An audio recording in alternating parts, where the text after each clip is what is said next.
Hi friends, నా పేరు Manohar and welcome to my channel. Friends, మీరు కానీ నా ఛానల్ మొదటిసారి చూసినట్టయితే నా ఛానల్ ఇప్పుడే సబ్స్క్రైబ్ చేసుకోండి. నేను పెట్టిన వీడియోస్ మీరు వెంటనే చూడాలనుకుంటే పక్కన ఉన్న బెల్ ఐకాన్ ట్యాప్ చేయండి. ఇక లేట్ చేయకుండా మనం వీడియోలోకి వెళ్ళిపోదాం.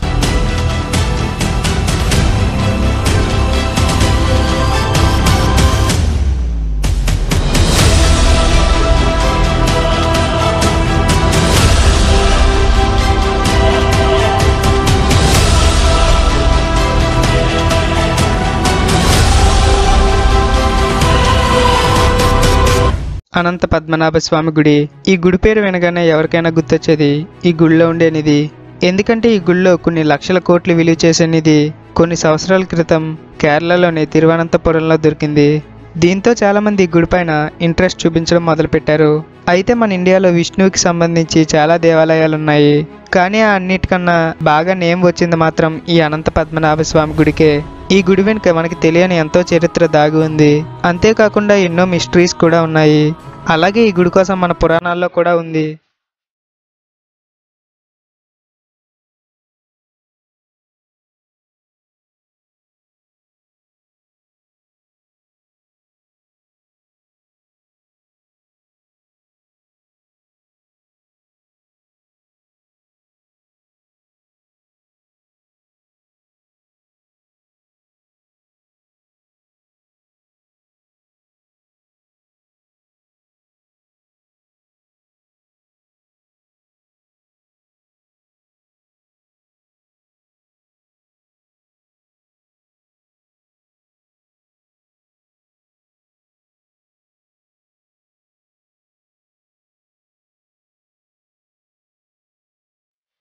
శ్రీమద్ భాగవతం ప్రకారం చూస్తే శ్రీకృష్ణుడి సోదరుడైన బలరాముడు ఈ గుడికి ఆనుకుని ఉన్న చెరువైన పద్మతీర్థంలో స్నానం చేశాడని, అలాగే ఈ గుడిని 5000 సంవత్సరాల క్రితం కలియుగం ప్రారంభం రోజుల్లో ఈ గుడిని కట్టడం స్టార్ట్ చేశారని చాలా మంది నమ్ముతారు.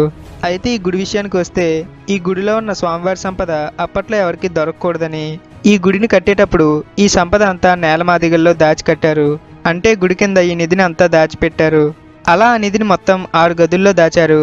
అలా గదులకి ABCDEF అని ఒక్కో గదికి ఒక్కో పేరు పెట్టారు. అయితే ఈ గదుల్ని 1950లో సుప్రీంకోర్టు సీల్ వేసింది. ఆ తర్వాత కొన్ని గదుల్ని తెరిచి అందులో ఉన్న వాటితో స్వామివారిని అలంకరించాలని అనడంతో సుప్రీంకోర్టు పర్మిషన్ ఇచ్చింది. అయితే EF అనే ఈ గదుల్ని ఓపెన్ చేసి అందులో ఉన్న జ్యువెలరీని స్వామివారికి అలంకరించేవారు. అయితే 2011లో ఈ ఆలయ సంపదపై TP సుందర్ రాజన్ అనే వ్యక్తికి డౌట్ వచ్చింది. సో అతను ఈ సంపద అంతటిని ఒకసారి చెక్ చేయాలని సుప్రీంకోర్టులో కేసు వేశాడు.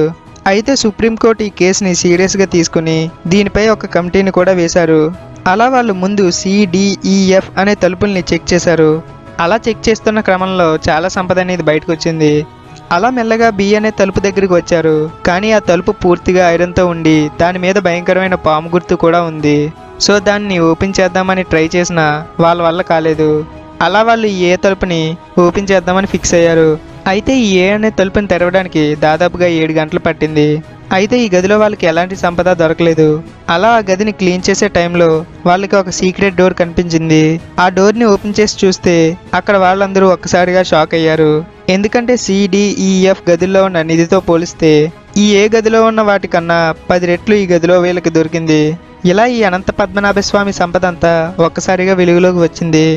అయితే ఈ 6 గదుల్లో కేవలం 5 గదుల్లో మాత్రమే ఓపెన్ చేయగలిగారు. అలాగే ఈ 5 గదుల్లో మొత్తం కొన్ని లక్షల కోట్లు విలువ చేసే వజ్రాలు, వెండి విగ్రహాలు, బంగారు విగ్రహాలు దొరికాయి. అయితే చాలా మందికి వచ్చే డౌట్ ఏంటంటే ఈ 5 గదుల్లోనే ఇంత సంపద ఉంటే ఇక ఈ 6వ గదిలో ఇంకెంత సంపద ఉంటుందా అని. సో అలాగే ఇంకొక ఆశ్చర్యకరమైన విషయం ఏంటంటే ఈ 6వ గది ఏమైతే ఉందో అది మిగిలిన గదుల కన్నా చాలా పెద్దది. ఈ 5 గదుల్లో ఉన్న సంపద వల్ల ఈ అనంత పద్మనాభ స్వామి గుడి ఇండియాలోనే రిచెస్ట్ టెంపుల్గా పేరు తెచ్చుకుంది. అయితే ఈ 6వ గదిని తెరవడానికి ట్రై చేస్తున్న ప్రతిసారి చాలా వింత వింత సంఘటనలు జరిగాయి. అంతేకాకుండా ఈ తలుపుల్ని తెరుస్తుండగా ట్రావెన్కోర్ వంశంలో కొంతమంది ఊహించిన విధంగా చనిపోయారు కూడా. అయితే ఈ 6వ తలుపుకి నాగబంధం ఉందని అక్కడ ఉన్న కొంతమంది అంటున్నారు. కొన్ని లక్షల కోట్లు విలువ చేసే ఈ 5 తలుపులకి ఒక లాక్ సిస్టమ్ పెట్టి ఈ 6వ తలుపుకి ఎందుకని నాగబంధం వేశారని చాలా మందికి ఒక అంతుపట్టిన మిస్టరీగా ఇప్పటికీ ఉండిపోయింది. అయితే అన్ని బంధాల కన్నా నాగబంధం అనేది మాత్రం చాలా పవర్ఫుల్. అయితే నాగబంధం కోసం తెలుసుకునే ముందు బంధం అంటే ఏంటో తెలుసుకుందాం. అయితే పూర్వం కొంతమంది రాజులు వారి వారి నిధుల్ని ఎవరూ దొంగతనం చేయకూడదని వాటికి కొన్ని బంధాలు వేసేవారు. అయితే బంధాల్లో చాలా రకాలున్నాయి. అవేంటంటే వాయుబంధం, జలబంధం, నాగబంధం, ఇంకా మనకు తెలియని ఎన్నో బంధాలు మన పురాణాల్లో ఉన్నాయి. అలాగే ఈ 6వ తలుపు దగ్గర కొన్ని వింత వింత శబ్దాలు వినిపిస్తున్నాయి. అందుకు ఈ తలుపుల్ని తీయడానికి ఎవరూ ధైర్యం చేయలేకపోతున్నారు. అయితే ఈ గుడికి సంబంధించిన హక్కుల కోసం చాలా రోజుల నుండి సుప్రీంకోర్టులో కేసు రన్నింగ్లో ఉంది. అదేంటంటే ట్రావెన్కోర్ చివరి మహారాజు తర్వాత ఈ పద్మనాభస్వామి గుడి పరిపాలన అంతా గవర్నమెంట్కి ఇచ్చారని, సో దీంతో ఈ ట్రావెన్కోర్ రాజు కుటుంబానికి చెందిన వాళ్ళకి ఎలాంటి సంబంధం లేదని 2011లో కేరళ హైకోర్టు చెప్పింది. సో దీంతో అప్పటి నుండి ఈ గుడిపై హైకోర్టులో కేసు నడుస్తూనే ఉంది. అలాగే ఈ గుడికి సంబంధించి 266 కిలోల బంగారం మాయమైందని కూడా బయటకు వచ్చింది. సో మొత్తానికి ఈ గుడికి సంబంధించిన పూర్తి హక్కులు ఈ ట్రావెన్కోర్ వంశస్థులకే చెందుతాయని, అలాగే 6వ తలుపు తెరవాలా వద్దా అనేది కూడా ఈ ఆలయ కమిటీకే వదిలేశారు.